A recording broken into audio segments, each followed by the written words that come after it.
মায়ের এই কালটি মেয়ে ছেলে আজকে আবার জ্যোতিষীর কাজ করছিলিস দেখলে।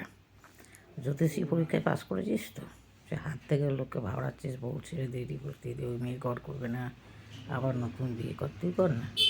ওরা মানিয়ে জুগিয়ে দিবি, মিল করে দিবি, তা না, হাত থেকে উল্টো পাল্টা জ্যোতিষী করছিস। হ্যাঁ, তান্ত্রিক ব্যবসাও করছিস, জ্যোতিষীর ব্যবসাও করছিস, কিন্তু মঙ্গলময় জায়গায় উঠতে পারবি না হাজার চেষ্টা করলেও। যদি পারিস তাহলে যেন বোঝায় তুই এক বাপের মেয়ে, আর যদি না পারিস যেন তুই ভিখারির মেয়ে। দেখতে তো ভিখারি অবশ্য, ভিখারির মেয়ে আবার কি, যাই দুটো জ্যোতিষী করে তান্ত্রিক করে পেট ভাত করছিস, মঙ্গল মাথা করছে, আমার সোনা গয়না সব ঢেকে পড়েছে, কাপড়ের ওপর কাপড়। তুই পেয়েছিস একটা ঠাকুরের কাপড় দেখাস? ফাওয়া ইউটিউবে চ্যানেলে বসবি, বসে ফাওয়া ফাওয়া বকবি, ফাওয়া ফাওয়া বকে কোনো লাভ নাই, বুঝেছিস? যা বকবি ভালোভাবে বকবি, যেটা পারবি সেটা করবি। হাত থেকে উল্টো পাল্টা জ্যোতিষের কাজ করছিস, দারুণ কাজ করছিস, কাজ করাটা ভালো কর। দেখ কয়েক টাকা যদি জোগাড় হয়ে যায় তোর, দু চারটে সোনা গয়না করতে পারিস, চেষ্টা কর, চেষ্টা চালিয়ে যা।